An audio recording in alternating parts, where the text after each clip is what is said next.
ગોપીઓ છે બ્રહ્માજીને આ વઢે છે. ભાગવતનો પ્રસંગ બ્રહ્માજીને વઢે છે. શું કહે છે કે હે બ્રહ્મા, આ તે આ પાયપણ શા માટે બનાવી?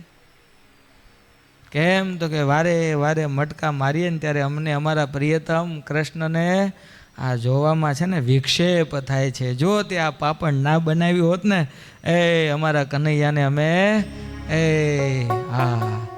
પળ વિના પણ એના દર્શન વિના રહી ન શકીએ. એના પાપણના કારણે વારે વારે કનૈયાના દર્શનમાં આને વિક્ષેપ થાય છે. આમ કહે ને બ્રહ્માજીને ઠપકો આપે ગોપીઓ. તમે વિચાર કરો કેવો ભગવાનમાં પ્રેમ હશે. ભગવાન છોડીને ગયા છે પણ ગોપીઓએ કૃષ્ણને છોડ્યા નથી. ઉદ્ધવજી, આ પ્રસંગ મને બહુ ગમે કે ઉદ્ધવજી છે પોતે જ્ઞાનનું મૂર્તિમંત સ્વરૂપ કહેવાય. ભગવાન કૃષ્ણ નારાયણ ઉદ્ધવજીને કહે છે, કારણ કે ભગવાને વિચાર કર્યો કે ઉદ્ધવજીને મેં મારું જ્ઞાન તો આપ્યું અથવા તો આપવાનું છે, પણ જ્યાં સુધી પ્રેમ રૂપી ભક્તિની દીક્ષા નહીં લીધી હોય ને ત્યાં સુધી આ જ્ઞાન છે બધું વ્યર્થ છે. અને જીવનમાં પણ એવું જ છે હો. જો પ્રેમ કરતા ભગવાનને ન આવડ્યું ને તો આપણી ભક્તિ કામની નહીં. નિરસ ભક્તિ છે ભગવાનને ગમતી નથી. એટલે સાહિત્યકારો કીધું, પોથી પઢ કર જગ મુવા પંડિત ભયા ન કોઈ.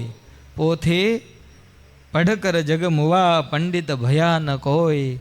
ઢાઈ અક્ષર પ્રેમ કા પઢે ને 100 પંડિત હોય. હા, 2.5 અક્ષરનો શબ્દ પ્રેમ છે. અત્યારના આપણા બધા લોકોએ બગાડી નાખ્યો આ શબ્દને. જાહેરમાં બોલવું હોય તો એમ થાય કહો પ્રેમ વિશે બોલે, એવું થઈ ગયું. કારણ કે પ્રેમ જેવો કોઈ નિર્મળ શબ્દ નથી. પણ આ જગતના લોકો સ્વાર્થમાં, અને આ જે અત્યારનો પ્રેમ છે બધો સ્વાર્થવાળો. કેવો છે? પહેલાં પ્રેમમાં પડે, થોડોક સમય જાય ને પછી વેમમાં પડે કે લોચો લાગે છે આમાં કાંઈક, અને પછી થોડોક સમય ન જાય ને પછી લાગે કે લોચો છે જ, પછી ડેમમાં પડે. એટલે ભાઈ અમરીશભાઈ રાજી થઈ ગયા. પહેલાં પ્રેમમાં પડે, પછી વેમમાં પડે ને પછી આ એ પ્રેમની વાત છે નહીં. આ ભગવાનના નિસ્વાર્થ પ્રેમની વાત. અને આ પ્રેમ જેને થઈ જાય ને એટલે એમ કહેવાય કે ભક્તિ માર્ગનો સૌથી શ્રીમંત જો વ્યક્તિ કોઈ હોય તો જેને ભગવાનમાં પ્રેમ કરતા આવડી જાય એ ભક્તિ માર્ગનો શ્રીમંત વ્યક્તિ છે ભાઈ. હા, એ પ્રેમાનંદ સ્વામીએ પ્રેમ કરી જાણ્યો, એ બ્રહ્માનંદ સ્વામીએ પ્રેમ કરી જાણ્યો, એ મુક્તાનંદ સ્વામીએ પ્રેમ કરી જાણ્યો, એ સચ્ચિદાનંદ સ્વામીએ મહારાજને પ્રેમ કરી જાણ્યો, મીરાબાઈ અને નરસિંહ મહેતા એમણે આ પ્રેમ છે એ કરી જાણ્યો છે. ને એણે પ્રેમ કર્યો ને એટલે આજે હજારો વર્ષો ગયા છતાંય આપણે એને યાદ કરીએ છીએ. આજે આપણે એને એના ગુણોનું ગાન ગાઈએ છીએ. કારણ કે અરે તમે જુઓ ભાગવતની અંદર જ્યારે જ્યારે કનૈયાનું નામ આવે ને ત્યારે ગોપીઓની યાદ આવે છે. કારણ કે ગોપીઓ છે ને એવો પ્રેમ કરી જાણી છે. જ્યારે જ્યારે કનૈયાનું નામ આવે ને ત્યારે ત્યારે ગોપીઓનું નામ છે અવશ્ય યાદ આવે છે. કારણ કે એણે ભગવાનને એવો પ્રેમ કરી જાણે. ઉદ્ધવજી આવે, પ્રેમરૂપી દીક્ષા આપી છે ને એટલે ભગવાને વિનંતી કરીને ઉદ્ધવજીને મોકલ્યા છે કે જાઓ જાઓ જાઓ. ઉદ્ધવજી ના પાડે છે કારણ કે જ્ઞાનરૂપી અભિમાન એના જીવનની અંદર રહેલું છે. છેલ્લે ભગવાને એમ કીધું કે ઉદ્ધવ મારા માટે તો જા. અને પછી થયું કે હવે જવું પડશે. એટલે કીધું કે જો જાઓ ખરો પણ જૈન પાછો તરત આવી જઈશો. એ ગામડાની અભણ સ્ત્રીઓનું હું આ ક્યાં મેળ આવે. ભગવાન કહે તું જાતો ખરો. તૈયાર થયા. ભગવાને કીધું કે 1 રાત રોકાજો. અરે 1 રાત એના વચ્ચે ભગવાન કહે છે મારા વતી રોકાજે. વળી પાછા બહુ વિનંતી કરીને ત્યારે કીધું ખારું 1 રાત રોકાશ. જેવા ચાલવાની તૈયારી કરીને એટલે ભગવાને પોતાનું પિતાંબર ઉદ્ધવજીને આપ્યું કે ભાઈ આ પહેરી લે.